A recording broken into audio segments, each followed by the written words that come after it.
Muy bien. Bueno, ya estamos en directo. Vamos a comenzar con este curso sobre constelaciones familiares. Ya vamos por el sexto, ¿no? Séptimo encuentro. Bien.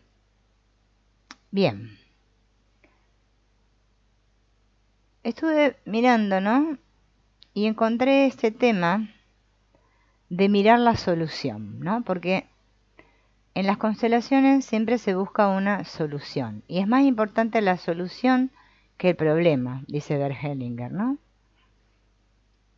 En la práctica de la psicoterapia podemos comprobar que algunos clientes sujetan el problema con todas sus fuerzas, evitando así la solución.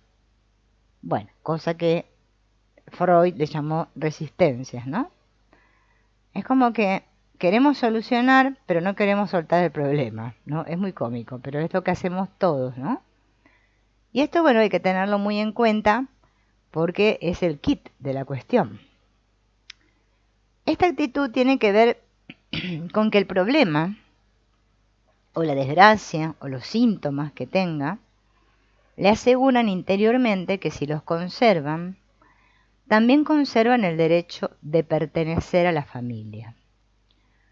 Para nuestra alma de niño, los problemas son una prueba de nuestra inocencia. Con ellos nos aseguramos y conservamos nuestro derecho a la pertenencia, por lo que toda desgracia va unida a una sensación de profunda felicidad, aunque parezca loco, ¿no? Porque uno dice, qué desgracia esto, pero en el fondo estoy feliz con esa desgracia. Por lo tanto, no hace falta compadecerse de la persona, ya que en lo más hondo de su alma está contenta.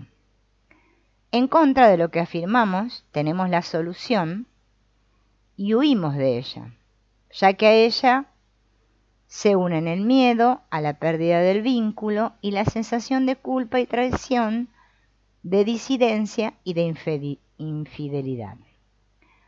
Si pretendemos encontrar una solución, nos desviamos de lo que hasta este momento era válido en nuestra familia, sintiéndonos culpables. Y ahí está el asunto ¿no? De que pertenezco o no pertenezco. Para pertenecer y sentirme inocente tengo que seguir con el problema. Y nunca voy a querer encontrar la solución. Parece que si yo quiero encontrar la solución me voy a desviar y entonces me voy a sentir culpable porque parece que yo no pertenezco, ¿no? Ahí ronda todo el asuntillo, ¿no? En esto de las constelaciones, ¿no? Las soluciones, por tanto, únicamente son posibles a través de una culpa y del valor de asumir esta culpa. Lo cual espanta a la mayoría de las personas. La solución y la felicidad se experimentan como peligrosas, ya que nos convierten en solitarios. Con los problemas y la desgracia, sin embargo, siempre estamos en buena compañía. O sea que, fíjense, ¿no? Me quejo del problema, de la desgracia que tengo, pero no la quiero soltar, no quiero la solución. Si el terapeuta o uno, ¿no?, trabaja enfocado en el problema, le tiene que preguntar al cliente qué le pasa. Si trabajamos enfocados en el problema. Si trabajamos enfocados en la solución, la pregunta es ¿qué le ayuda al cliente? La disposición anímica es totalmente distinta en un caso y en el otro. Si pregunto ¿qué le ayuda?, voy a crear una confianza inmediata con el otro. Pero si le pregunto ¿qué le pasa?, aunque no lo diga con palabras, el otro va a retroceder intimidado. Un problema se soluciona con el mismo amor con el que se mantiene. Es la misma fuerza que fluye en la solución. solo disponiendo de un poco más de conocimiento.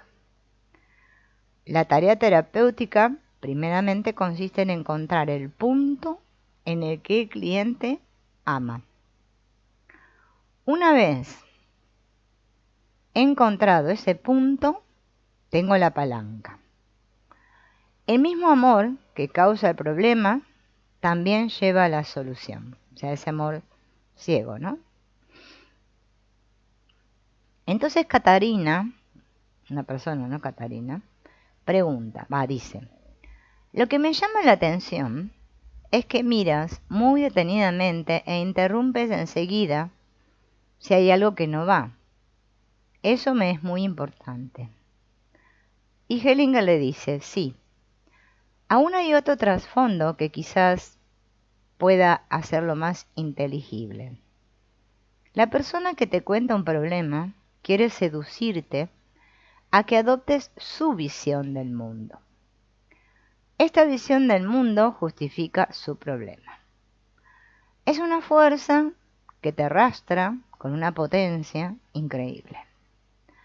Por lo tanto, es importante cortar las descripciones de problemas a tiempo, no lo que llamamos el cuento, porque vieron que nosotros enseguida vamos con el cuento. Es como que no podemos salir de nuestro cuento. Bueno, a mí me pasa. Hola Doris. Y tiene tanta potencia el cuento que entonces, bueno, en una constelación, si nos vamos por las ramas, ¿no? No vamos a llegar nunca a la raíz, ¿no? Acá hay un ejemplo, ¿no?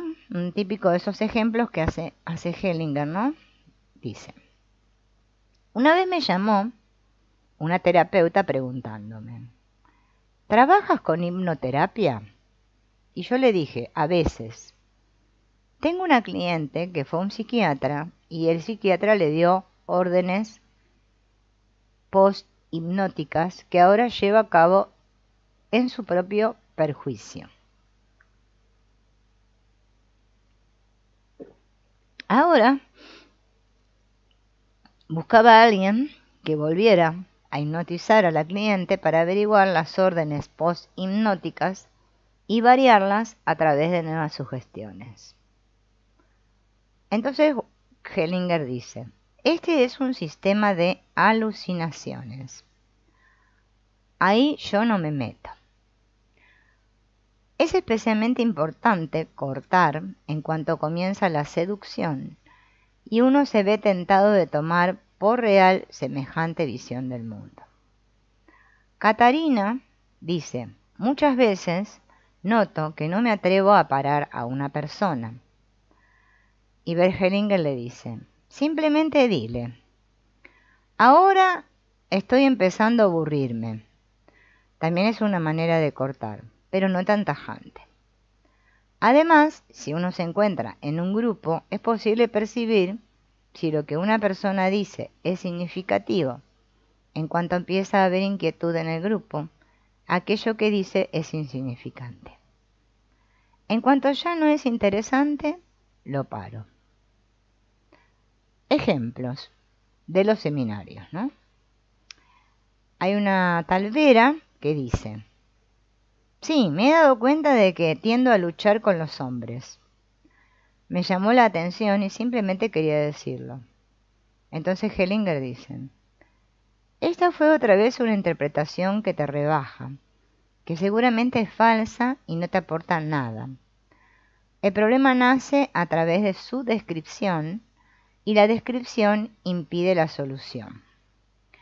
Si la descripción fuera correcta, el problema estaría solucionado. Si el problema no está solucionado, es que la descripción es falsa. En la mayoría de los casos, el problema se describe evitando la solución. Por eso no necesito oír la descripción de una persona, que una persona da de los problemas, porque ya es falsa de antemano esa descripción. Si la persona tuviera la descripción correcta, ya no la referiría, ya tendría la solución, puesto que la descripción correcta siempre encierra la solución. Bien. Sin embargo, ¿no? Dice Arnold, existen varias descripciones posibles y quizás también útiles. Y Bert Hellinger dice, ante la realidad no hay elección posible. Para la solución no se necesita ningún problema. Entonces este tal Friedemann relata que en el trabajo con sus clientes a veces se encuentra un guión, pero un guión en el que no ocurre nada, ¿no? Entonces Hellinger le dice, puedo decirte el porqué. La percepción falla si miro el problema como problema. La intuición solo se activa si me centro en la solución. Si dices que tienes un guión, estás centrado en una definición o un diagnóstico. Si por el contrario preguntas, ¿cuál es el mejor camino a seguir ahora? Ya vislumbras la luz. Entonces te mueves con la corriente. Para la solución no necesitas ningún problema. Sin embargo, es una técnica muy común en psicoterapia tratar los problemas como si ellos fueran la fuente de su solución. De esta manera te quedas clavado en el problema y la solución se olvida. Bien. Acá hay un ejemplo, ¿no?, de alguien que dice que está programado para la desgracia. Un tal Arnold, ¿no? Dice, sigo encontrándome bien. Y Hellinger dice, eso suena casi amenazante. ¿Notan cómo se está programando para la desgracia a través de esta expresión? O sea que mejor entonces no decir que no se encuentra bien. ¿Por qué? Se está programando para la desgracia con esa expresión. Y Arnold dice, sí, es cierto, siempre pienso que en algún momento me irá mal. Claro, pues si digo bien, digo mal, ¿no? Y Hellinger dice, y cuando por fin llega, estás aliviado. Y Arnold dice, no, diciéndolo quizás lo conjuro. Y Hellinger dice, justamente no es así. Elige otra expresión que lo deje todo abierto. Entonces dice Arnold, bueno, podría decir me encuentro bien. Y Bert Hellinger dice, sí, exacto. Quizás podrías incluso decir me encuentro cada vez mejor. ¿Ven el efecto? Es posible curarse meramente usando determinadas expresiones, simplemente aplicando una cierta disciplina en el pensamiento. La teoría como estorbo para la práctica. Un tal Ludwig pregunta, ¿también se trata de celos si un hombre aún no se ha desligado de su madre y su mujer nota que aún no se entrega del todo en la relación? Y Bert Hellinger le dice, ¿qué es lo que ayudaría?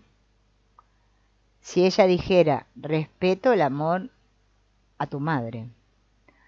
Este ha sido un buen ejemplo de un cambio de enfoque, del problema a la solución. Lo creativo no actúa en relación al problema, sino siempre en relación a la solución. El movimiento hacia la solución siempre es amor, y la intuición siempre va unida a la benevolencia y al amor. Si yo le hago ver un problema a alguien o se lo describo, me encuentro en una posición de superioridad. Las soluciones las buscamos juntos. La dificultad aparece si después de encontrar la solución, aún se busca una teoría para la solución. De esta manera se pierde la solución. Una teoría nunca puede llegar a abarcar la plenitud. Buscando una síntesis teórica para un proceso, tan solo me queda una minúscula parte del conjunto. Por esta razón, he ido renunciando a la formulación de teorías. Describo distintas situaciones de diversas características basándome en una serie de experiencias de fondo con las que trabajo. Así permanezco abierto para lo nuevo sin tener que justificarme ante ninguna teoría, demostrando que lo hice bien o mal.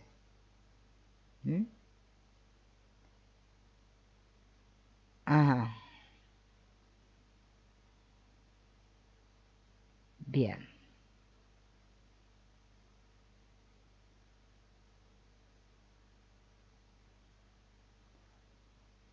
Entonces, la interpretación no es más que el borde de la capa.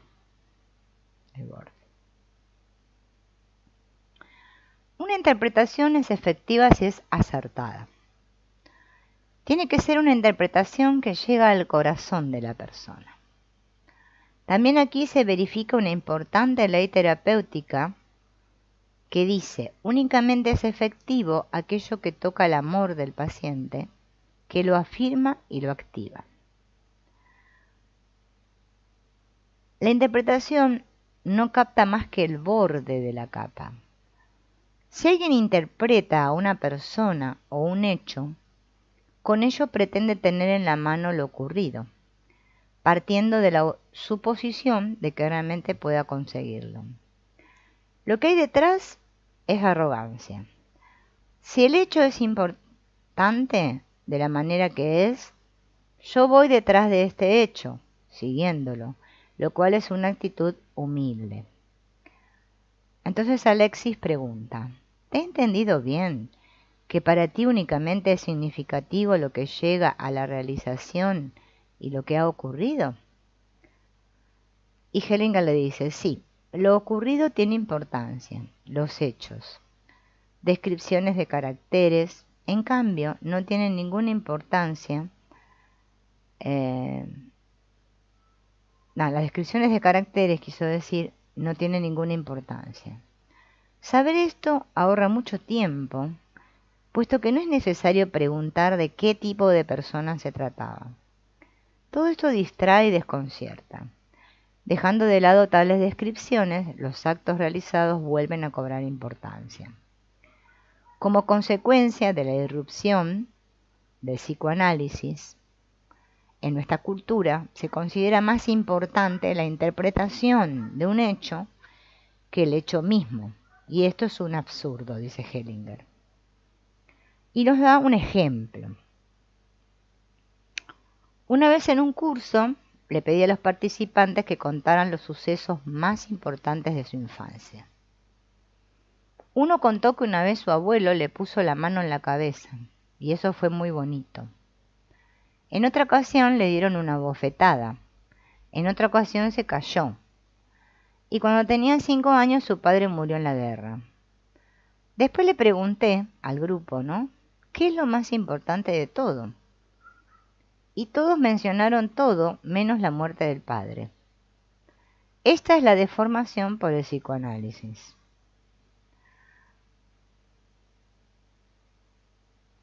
Acá Albert cuenta esto, dice, hace 4 años configuré mi familia de origen, contigo, le dice a Hellinger, y ahora he visto que también tienes en cuenta las causas de fondo. A raíz de eso me di cuenta de que también con mi madre hubo algo que no fue normal. Perdió a sus padres muy pronto y después fue acogida por una hermana muy severa de su madre. Entonces Hellinger dice, al trabajar con terapia sistémica me resisto a todo tipo de descripciones apreciativas, es decir, a toda adjudicación de características como por ejemplo severo. No tiene ninguna importancia. Tu madre acabó viviendo con tu tía y tu tía estaba dispuesta a ocuparse de ella. Punto. De esta manera el proceso se acorta muchísimo.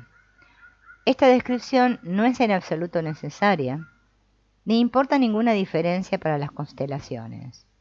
Lo que actúa son los hechos y las constelaciones. De esta manera puedes quitarte mucha carga de la cabeza. ¿De acuerdo? Entonces Albert dice, me siento atraído por el marido de esa tía.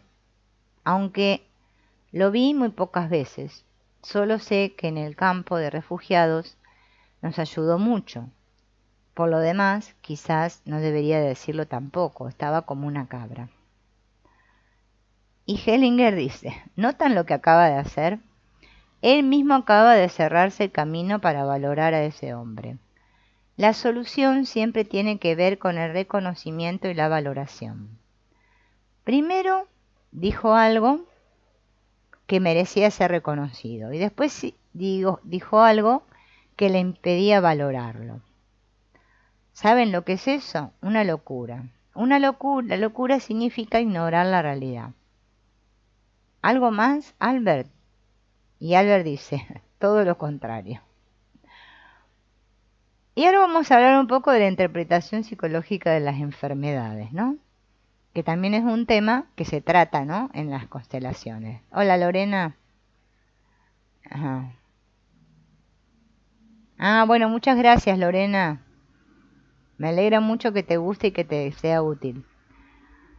A mí también me es útil. Yo creo que, ¿no? A mí me encanta porque también me sirve, ¿no? Porque uno afianza las cosas y es como que también va comprendiendo todo eso que uno creía que era de una manera y ahora va comprendiendo, ¿no?, cómo es. Este tema, fíjense, ¿no?, que venimos viendo de la solución es muy interesante porque si uno se detiene un poquito, salgamos de las constelaciones, en cualquier terapia que queramos hacer, vieron que nosotros le damos más importancia al problema que a la solución. Es así, nos enfocamos en el problema. Por eso nunca encontramos la solución. Bien, entonces, acá habla un poco de la interpretación psicológica de las enfermedades, ¿no? Dice que hoy en día hay una tendencia muy generalizada a dar una interpretación psicológica a las enfermedades, ¿no? Entonces una participante relata que una hermana de ella tiene cáncer desde hace unos años y que otro hermano padece de epilepsia desde hace un año. Por eso ella quisiera saber más de lo que está pasando en la familia, ¿no?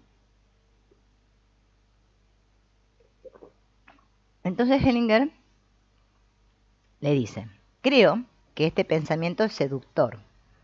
Según mi opinión, el querer transferir estos procesos a constelaciones sistémicas va demasiado lejos. Si alguien pregunta, ¿qué he hecho para desarrollar un cáncer? ¿Cuál es la dinámica psicológica que hay detrás? La persona tiene la idea de poder controlar la enfermedad. De esta manera no se ve obligada a enfrentarse a la fatalidad ni a rendirse ante ella. Una actitud así muchas veces tiene consecuencias nefastas en el alma, ya que detrás se halla la arrogancia. Antes de ayer me llamó una terapeuta sistémica. Había contraído una toxemia por un flemón en una muela y desde entonces tenía problemas con una rodilla. Ahora decía que quería hacer una terapia sistémica para curarse. Entonces yo le contesté, la enfermedad es un hecho real y no es posible relacionarla así como así con asuntos familiares. De lo contrario, te creas un sistema de alucinaciones. Y esto es muy importante, fíjense, lo está diciendo Hellinger, ¿no? No lo digo yo, ¿no? Ajá, sí, sí. Yo también, Lorena, estoy tratando de comprender porque es que hay tanta información, ¿vieron? Por eso es importante leer a Hellinger y no de todo, porque a veces uno se mete por muchos lados y hoy en día, como en todo, ¿no?, hay un problema. Más con esto de la serie, ¿vieron la de Mi Otra Yo? Que toda la gente está como loca ahora con las constelaciones después de haber mirado la serie de Netflix.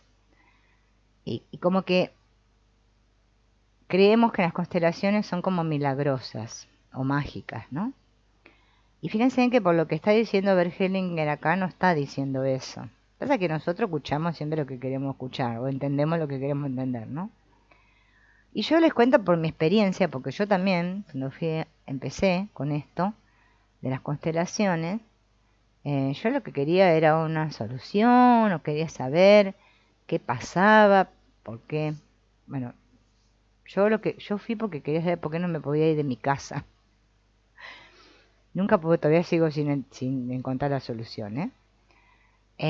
Entonces, a veces debido a una enfermedad, y hoy en día que está de moda las constelaciones, entonces todo el mundo piensa que porque constela se va a curar la enfermedad. Y no, no tenemos que dejar, las constelaciones dicen que tenemos que ir al médico, que no tenemos que dejar el tratamiento médico. Hoy en día vieron que hay muchas espiritualidades que tienden a esto, ¿no? A meter a las personas en este asunto de que deja todo el tratamiento y solo confía en Dios. Hay que tener mucho cuidado. Bueno, hecha la aclaración, sigo. En cada caso concreto hay que mirar, esta persona huye de la enfermedad y del destino o los acepta y se somete a la fatalidad, buscando así aquello que corresponde a la índole de este destino. Una vez vino alguien a uno de mis cursos que decía que su hermana estaba gravemente enferma y que él quería averiguar a qué sistema de creencias equivocadas se encontraba atada para estar tan enferma. Entonces yo le contesté, la muerte no mira los sistemas de creencias. ¿Qué frase esta, eh? Dios. ¿No? ¿Qué es eso? Es una negación de la realidad y del carácter efímero de esta vida.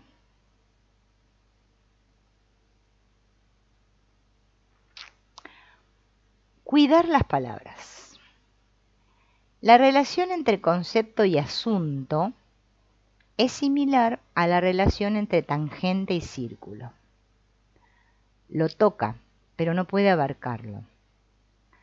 A pesar de todo, hay palabras como por ejemplo la tierra que tienen mucho peso. En todos los conceptos como por ejemplo parentificación o identificación, es importante fijarse en lo que está ocurriendo. Si uno se queda en la tangente, no abarca el círculo. El círculo es un movimiento. Si uno se sume en la realización de lo que está ocurriendo, ya no hacen falta los conceptos y se capta más exactamente lo que está pasando. Entonces Ángela, una participante ahí, dice, sí, estos son otra vez los matices tan finos que tanto aprecian. Y Hellinger le dice, los matices se diferencian si al oír una palabra se mira la realidad y se comprueba. ¿Es esto exactamente? De esta manera uno se expone a la realidad hasta que llegue la palabra justa. Hay que olvidarse de las palabras y explicaciones hasta ahora conocidas. Hay que dejar atrás la intencionalidad hasta convertirse en un espejo. Después destella la luz y llega la palabra justa. Erich dice, aún estoy pensando en lo que dijiste antes, aquello de la propaganda. Y Hellinger dice, eso desvía la atención. Te vas a la imagen en vez de a los hechos. Un ejemplo sería, alguien ve un indicador que pone Salzburgo y en vez de ir a Salzburgo se queda mirando el indicador. Es lo que se suele llamar interpretación de sueños o trabajo con imágenes. Existen muchos nombres. Otra cosa que también está de moda, ¿no? Ahora con esto de las constelaciones, es que la gente va a constelar por curiosidad. Y dice Hellinger que no hay que hacer eso, ir por curiosidad. Porque si no eso destruye todo el efecto de la constelación. Resulta que Carlos, se veía muchas veces invadido por una tristeza de origen desconocido. En su constelación queda claro que el padre de una hermanastra, está excluido. Este y los padres acogedores de la hermanastra se introducen en la imagen. Entonces Frank dice, inmediatamente después de terminarse la constelación, ¿Qué tal esta nueva imagen que ahora tienes, Carlos? ¿También te ayuda a asimilar el dolor, la pérdida? Y Hellinger le dice, tu pregunta tiene un efecto fatal. Ni siquiera le dejas tiempo. Esta es una objeción camuflada. ¿Lo notan? Si él respondiera a su pregunta, destruiría lo que acaba de hacer. Eso también va en la misma dirección que la curiosidad. La curiosidad destruye el efecto. Curiosidad significa que pretendo saber más de lo que necesito para actuar o para el éxito. Ella quiere saber más de lo que a él le ayuda. A él le basta lo que hubo, no necesita nada más. Así por lo menos parece. Si se vuelve a remover, aquello no puede actuar. Tampoco hay que investigar después para saber si se logró un resultado positivo. Este tipo de control de resultados, que es lo más común, ¿no? Que queremos controlar el resultado, en el sentido de estoy curioso de saber cómo habrá seguido todo, es fatal en psicoterapia. Existe el control de resultados necesario, no quiero negarlo, por ejemplo para la ciencia. Todo depende, sin embargo, de la actitud interior del terapeuta. ¿Está buscando una afirmación de lo que hizo? En un caso así, se trata de una falsificación, dado que, en caso de un cambio eventual, se lo adjudica en gran parte a sí mismo, cuando en realidad quizás no desempeña más que un papel secundario. Si por lo contrario se considera que en el marco de un movimiento global hubo un encuentro con una persona en el que quizás también se dio algo y que después cada cual sigue su camino sin que nadie quiera saber lo que después pasó, cada uno está libre. Entonces Ludwig dice, los últimos 3 años estoy trabajando en desligarme de mi familia de origen y de mi madre. Y quisiera volver a mirar qué es lo que ahí influye también de la generación anterior, la de los abuelos. Entonces Hellinger le dice, no, eso no es suficiente. La curiosidad tiene demasiada poca fuerza. Y Ludwig le dice, no es solamente curiosidad, quiero salir de ahí. Entonces Hellinger le pregunta al grupo, ¿hay fuerza en eso? No, no hay fuerza. ¿Quiere decir que en el fondo no quiero salir de ahí? Yo no lo interpreto, dice Hellinger. De momento no hay ninguna fuerza. Y no digo nada más. ¿No? Porque vieron que Hellinger le daba mucha importancia a la fuerza, ¿no?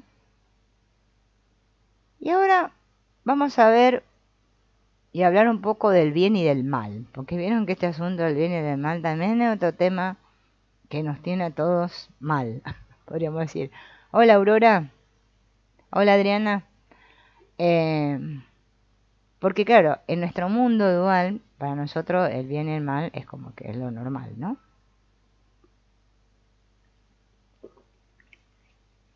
Como que tenemos una necesidad de saber qué es lo que está bien, qué es lo que está mal, si lo estoy haciendo bien, si lo estoy haciendo mal, si mi constelación salió bien o salió mal. Entonces, acá le hacen una pregunta, ¿no?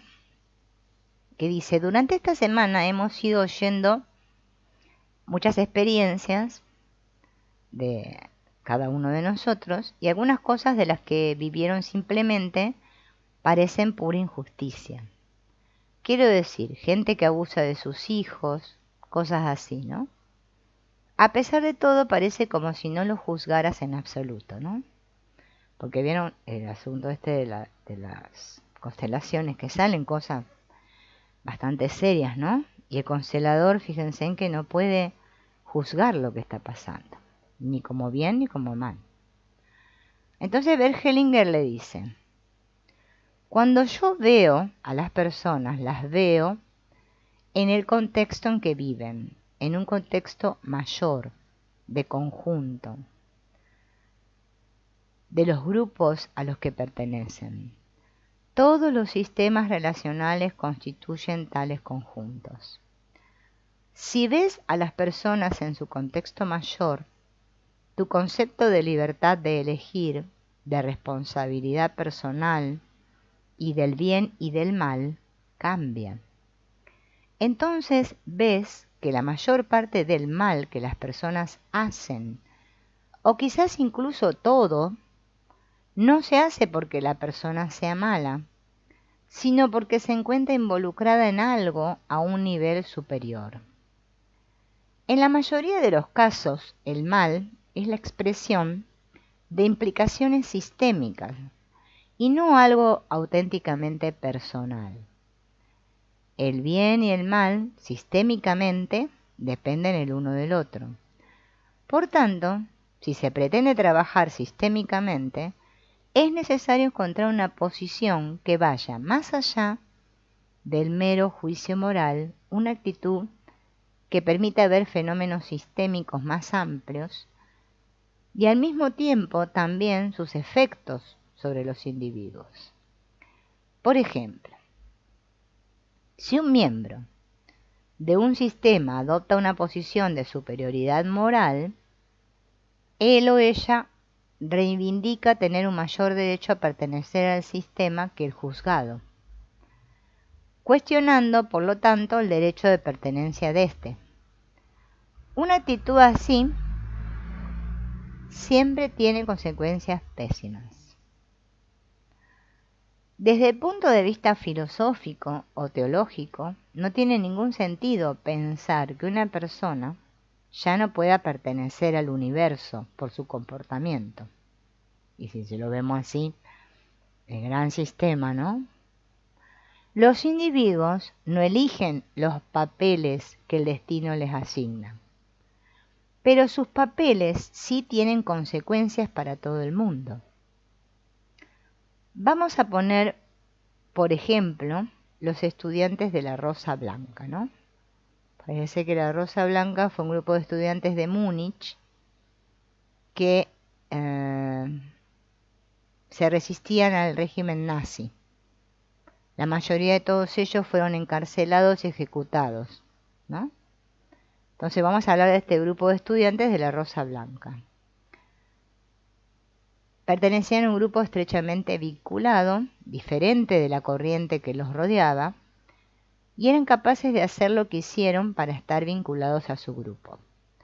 Su pertenencia al grupo les ayudaba a superar incluso el miedo a la muerte. Si comparamos a los estudiantes de la Rosa Blanca con los nazis, está claro que los dos grupos valoraban cosas diferentes y que aquello que cada grupo exigía de sus miembros y lo que en cada uno se consideraba un comportamiento bueno era muy divergente. A pesar de todo, las dinámicas sistémicas que condicionaban la pertenencia a ambos grupos son similares. Si haces lo que hacen los demás, puedes formar parte. Si no lo haces, te quedas fuera. Los grupos a los que pertenecemos determinan nuestra manera de actuar y muchas veces no elegimos los grupos a los que pertenecemos. Entonces, si lo miramos desde el punto de vista sistémico, la diferencia entre las creencias individuales acerca del bien y del mal es arbitraria. Ningún grupo sabe lo que es bueno para otros grupos mayores. Si los nazis hubieran ganado, probablemente aún consideraríamos criminales a los miembros de la Rosa Blanca. Tenemos la libertad de ver a los miembros de la Rosa Blanca como héroes porque los nazis fueron derrotados. En la mayoría de los casos, los conceptos que tenemos del bien y del mal están únicamente determinados por las normas de los grupos a los que pertenecemos, y resulta muy difícil para cualquier persona superar estas limitaciones. Dejar atrás las limitaciones de la ética de un grupo requiere la identificación con un orden sistémico más amplio. Este es un movimiento auténticamente moral para el que se necesita estar dispuesto y capaz de asumir los sentimientos de culpabilidad y de alejamiento que surgen como consecuencias del abandono de aquello que los amigos y la familia consideran bueno. Al trabajar con psicoterapia sistémica resulta más sencillo y útil evitar por completo los juicios moralistas y adoptar la actitud de que toda persona es buena en un principio y que hace cosas malas cuando está implicada.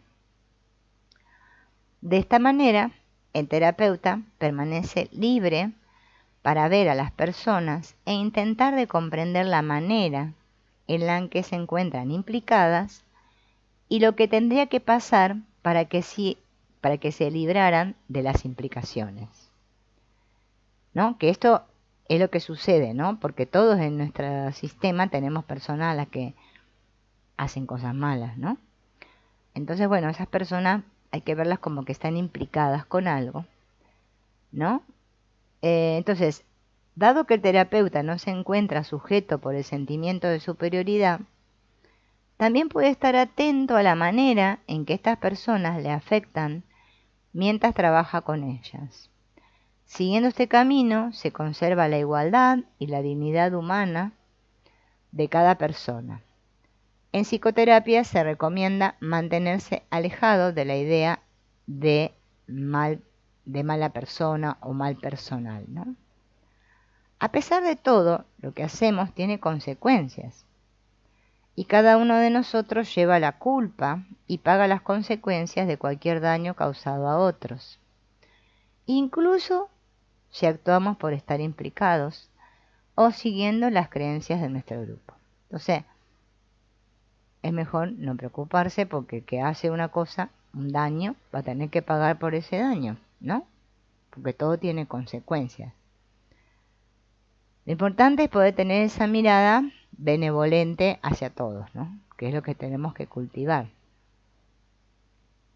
Entonces, alguien dice, algo que me gusta mucho de tu trabajo es el respeto ante las diferencias entre los individuos que nosotros solemos clasificar como falsas o malas. Y Hellinger le dice, te voy a decir cómo lo hago. Siempre miro también el desenlace bueno. La Biblia dice, el árbol se conoce por su fruto y el día por su final. Lo importante es cómo acaba todo al final. Si realmente ves, te das cuenta de que los inocentes no logran gran cosa. La realidad constantemente contradice nuestras expectativas ideales. Hay una regla práctica en terapia sistémica respecto a bueno y malo. Normalmente es al revés de lo que las personas dicen. Raras veces he visto excepciones. En una constelación en la que el padre es presentado como el malo, automáticamente intento averiguar la destructividad y las implicaciones de la madre. Si la madre aparece como la mala, inmediatamente miro al padre. Entonces, Miriam dice, ayer estuvimos otra vez hablando del pasado alemán. Sin lugar a dudas, la generación de la época nazi no tenía ningún espíritu crítico o de duda, simplemente seguían la corriente. No digo que yo, bajo las circunstancias, hubiera hecho otra cosa mejor, pero precisamente por eso me resulta tan difícil decidir cuándo puedo fiarme de una autoridad y seguirla y cuándo debo dudar y oponerme. Entonces Hellinger dice, creo que existe un error fundamental en el pensamiento occidental. Tenemos la idea de que nosotros como individuos tenemos el poder de elegir y forjar nuestro destino. Cuando en realidad hay tantas fuerzas poderosas que influyen en nosotros y se sustraen a todo control, afectando así nuestra libertad de elección, y sin embargo nosotros creemos que tenemos el control, ¿no? Entonces, porque aparte del sistema familiar estamos dentro de otro sistema, ¿no? Cultural. O sea que sistema. Lo que nosotros comprendemos como destructivo o malo también es una fuerza así, cautiva y arrastra a las personas. El mal sirve a algo que va más allá de nuestro alcance y de nuestro control. Entonces Miriam le pregunta, ¿pero dónde queda entonces la responsabilidad personal? ¿Es aniquilada por la fuerza del destino? Y Hellinger le dice, ¿estás preguntando desde el punto de vista psicoterapéutico o moral? Si juzgas a alguien como personalmente responsable, implicas que hubiera tenido que hacer algo para dar otro rumbo a las cosas. Implicas que tú sabes lo que tendría que haber hecho. Es una actitud de superioridad moral sin ningún valor terapéutico. Si preguntas desde el punto de vista terapéutico, es mejor ayudar a que encuentren una solución curativa que se arregle lo que fue mal, ¿no? Es mejor encontrar una solución curativa a que se arregle lo que fue mal. Haciendo la pregunta moralista, la atención se centra en el pasado, donde ya no hay ninguna libertad de elección. La pregunta terapéutica se centra en el presente, donde quizás aún se encuentren posibilidades de rectificar. Entonces, otro, llamado Olaf, dice, ¿significa que somos controlados por el destino? De manera que no tenemos ninguna libertad de elección ni ninguna responsabilidad. Y Hellinger dice, estás siendo muy extremista. ¿Es esta tu experiencia real o estás preparando un ardid hipotético? Obviamente tenemos la posibilidad de influir en el curso de las cosas y somos en definitiva responsables de lo que hacemos, aunque estemos tomados por algo que se sustrae a nuestro control. A pesar de todo, únicamente estamos libres de elegir en lo que a asuntos menores se refiere.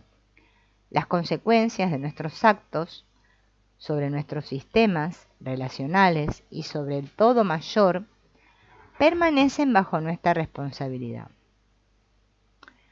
Esta es la responsabilidad que realmente cuenta. Estas consecuencias perduran, independientemente de si nos sentimos personalmente culpables o no. Voy a leer esto de vuelta porque me hizo así la cabeza, ¿no? A ver, porque esto del destino también nos compete a todos. Todos queremos saber si hay un destino, si podemos luchar contra el destino o cómo es el asunto, ¿no? Entonces, obviamente tenemos la posibilidad de influir en el curso de las cosas y somos en definitiva responsables de lo que hacemos, aunque estemos tomados por algo que se sustrae a nuestro control, ¿no? Es como decir, alguien mata a otro, por decir algo extremo, ¿no? Vamos a ver.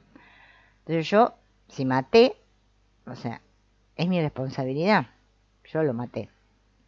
Pero a su vez, maté porque estoy en manos de algo, ¿no?, que se sustrae a mi control. ¿Bien?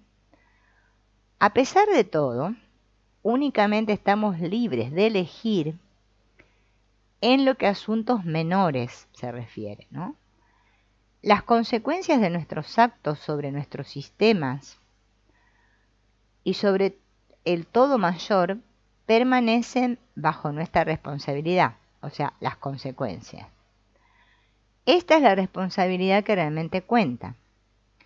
Estas consecuencias perduran, independientemente de si nos sentimos culpables o no nos sentimos culpables. La cuestión es únicamente si tenemos el valor de mirar sinceramente lo que hacemos y cuáles son las verdaderas consecuencias, ¿no? Entonces, otra participante, Vera, dice, pienso que la responsabilidad únicamente puede ser definida como responsabilidad personal si solo un individuo puede ser responsable, ¿no? No puedes dejar la responsabilidad de lo que las personas hacen en la historia o la sociedad, dice esta Vera, ¿no? Y Hellinger dice sí. El individuo es responsable si él o ella es libre. En cuanto las personas se encuentran tomadas por una gran corriente de sucesos, no son libres. Las personas son responsables en el sentido de que sus actos tienen consecuencias, frecuentemente más para otros que para ellos mismos. Pero la libre elección muchas veces es limitada. Cada uno lleva la responsabilidad sistémica de las consecuencias de sus actos, incluso si estos actos no fueron elegidos libremente. Miren qué temote acá, ¿no? Los actos tienen consecuencias. Y esto, bueno, ya lo sabemos, ¿no? Que los actos tienen consecuencias, ¿no? Hola, Carmen. Bueno, gracias. Sí, no son mías, son de Bergelinger, ¿no? Yo estoy leyendo lo que dice él. Entonces, hay una tal Vera que pregunta, ¿con esto quiere decir que no condenarías a los guardias de los campos de concentración o a los oficiales que enviaron miles de judíos a las cámaras de gas? Y Bergelinger dice, todo lo contrario. Sí, dice Hellinger, que los condeno. Cometieron crímenes terribles contra la humanidad y tienen que asumir las consecuencias de sus actos. A pesar de todo,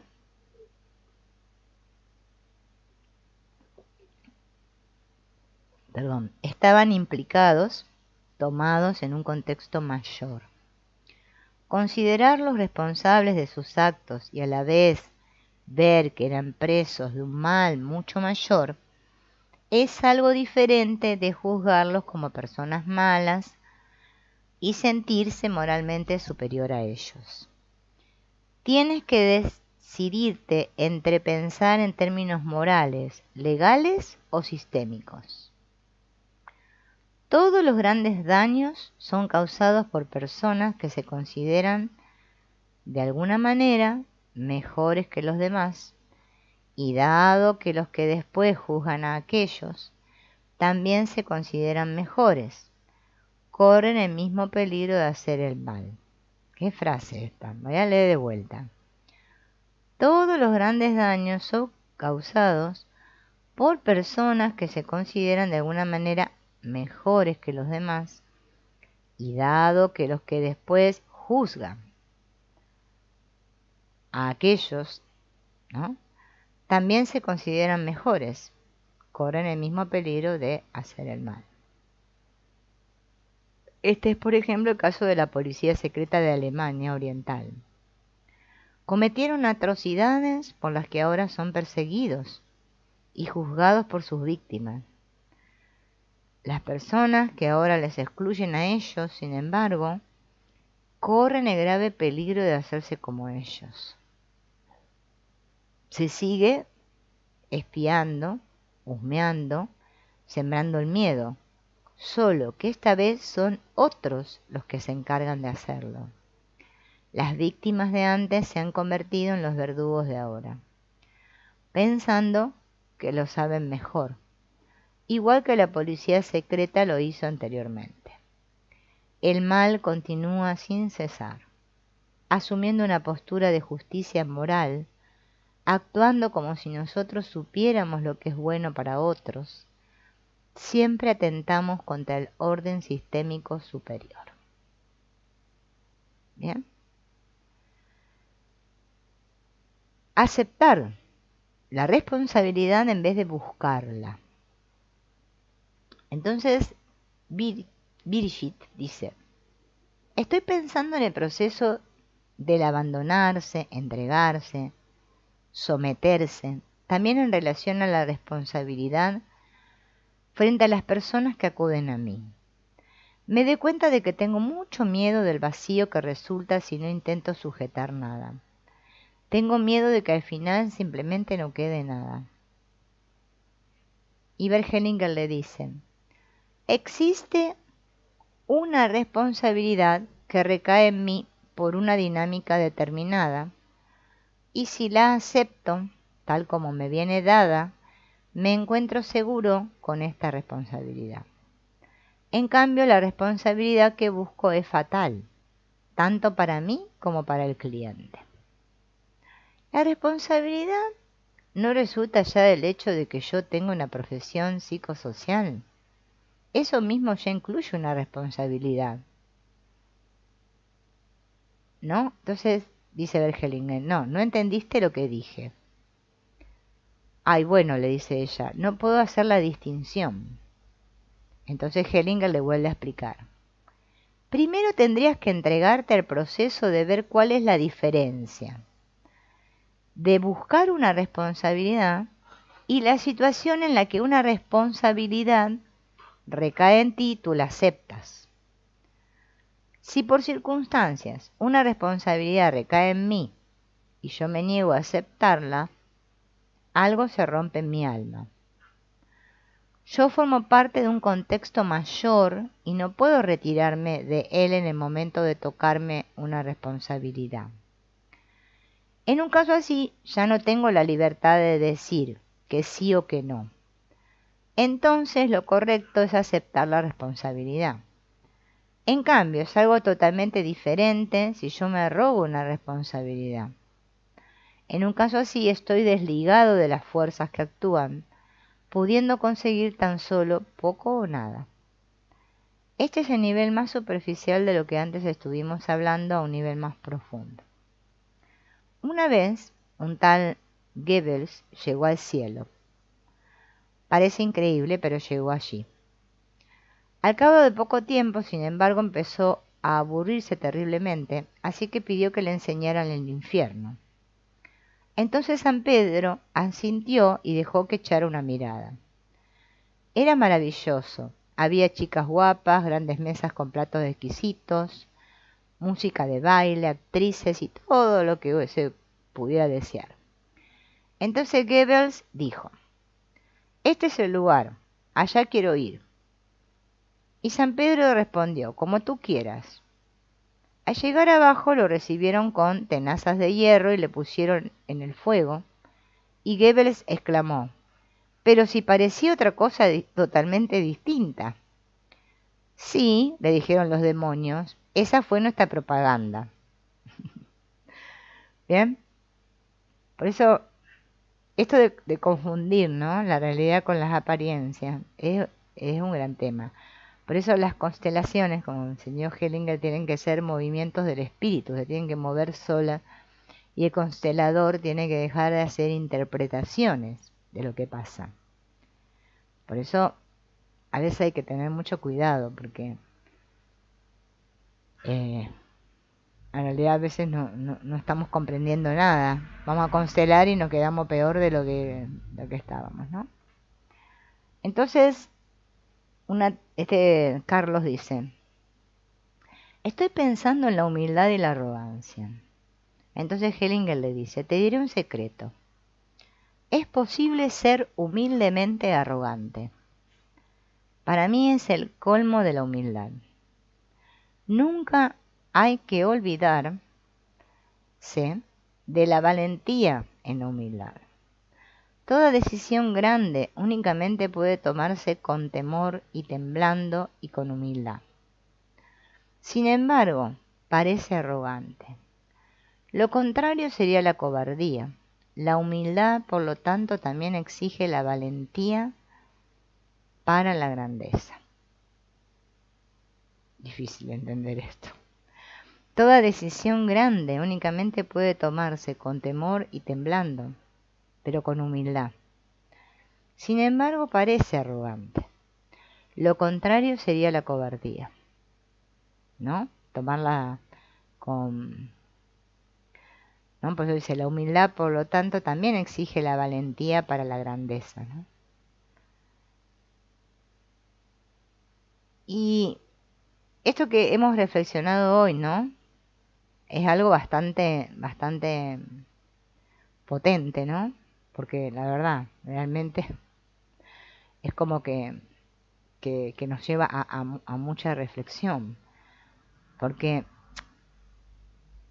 Por eso digo, ¿no? Fíjense en acá lo de la propaganda, fíjense. El mundo vieron que es una gran obra de teatro, ¿no? Y a veces, claro, nos meten mucha propaganda, propaganda de cosas, ¿no? Y nosotros vamos ahí entusiasmados, ¿no? De que ahora, tengo la receta, fórmula mágica para solucionar mi problema. Y resulta que a veces no es por ahí, ¿no? Entonces hay que estar muy atentos. Y vamos a cerrar con la levedad y la pesadumbre. La levedad es una característica de lo verdadero y de aquello que nos lleva adelante. Cuando se hace pesado y penoso, por regla general, no lleva a ninguna parte. De lo contrario, actuamos como aquel burro que iba por una carretera llena de polvo, cargado hasta arriba y con la lengua afuera. Tenía sed y hambre, y a su derecha vio un prado verde, y a su izquierda también. Pero él decía, yo sigo mi camino. Eso es lo pesado. Entonces Stephanie le dice, anoche me di nuevamente cuenta de la facilidad con la que estuvimos trabajando aquí, y noto que a veces me gusta mantener lo trágico. Y Hellinger dice, lo trágico infla. Te lo explicaré con una historia que se llama Las dos caras de la felicidad. En viejos tiempos, cuando los dioses aún parecían muy cercanos a los hombres, había una ciudad pequeña con dos cantantes, los dos del mismo nombre, Orfeo. Uno de ellos era el grande, había inventado la cítara, una forma primitiva de la guitarra, y cuando tocaba las cuerdas para cantar, la naturaleza a su alrededor quedaba encantada. Los animales salvajes reposaban mansos a sus pies, los árboles se inclinaban hacia él, nada se resistía a sus melodías. Como era tan grande, cortejó a la mujer más bella. Después empezó el descenso. Después empezó el descenso. Aún, mientras se celebraba la boda, la bella Eurídice murió y la copa colmada, aún antes de llegar a sus labios, se rompió. Pero para el gran Orfeo, la muerte aún no fue el final. Mediante su arte sublime encontró la entrada a los infiernos, bajó al reino de las sombras, atravesó el río del olvido, logró pasar delante del cancerbero, llegó con vida al trono del dios de los muertos y lo conmovió con su cantar. La muerte liberó a Eurídice, pero bajo una condición. Y tan feliz estaba Orfeo que no percibió la malicia de este favor. Emprendió el camino de vuelta oyendo detrás de sí los pasos de la mujer amada. Pasaron ilesos ante el cancerbero, atravesaron el río del olvido, comenzaron la subida hacia la luz. Ya la veían de lejos. De repente, Orfeo oyó un grito. Eurídice había tropezado. Se giró sobresaltado, vio aún las sombras desvanecerse en la noche. Estaba solo. Anegado en su dolor, cantó la canción de despedida. ¡Ay, la perdí! Toda mi felicidad se fue con ella. Él mismo encontró el camino a la luz del día, pero la vida se le había hecho extraña entre los muertos. Cuando unas mujeres borrachas quisieron llevarlo a la fiesta del vino nuevo, se negó, y ellas lo desgarraron vivo. Tan grande fue su desdicha, tan vano su arte, pero todo el mundo le conoce. El otro Orfeo, ¿se acuerdan que había dos cantantes, no? El otro Orfeo era el pequeño. No era más que un cantor, actuaba en fiestas sencillas, tocaba para la gente sencilla, daba una alegría sencilla y él mismo se lo pasaba bien. Como no podía vivir de su arte, aprendió también otra profesión, corriente, se casó con una mujer corriente, tuvo hijos corrientes. Pecaba de vez en cuando, era corrientemente feliz, y murió viejo y saciado de vida. Pero nadie lo conoce, menos yo. ¿Mm? Fíjense en esto, ¿no? También, fíjense en la comparación. Cada uno era feliz a su manera, pero hay felicidad, hay a veces por buscar la felicidad tenemos que pagar un precio y a veces muy alto, ¿no? El otro era más corriente, sencillo, y también era feliz. Nadie lo conoce. Vieron hoy en día que todo el mundo quiere ser famoso, exitoso y no sé qué, ¿no?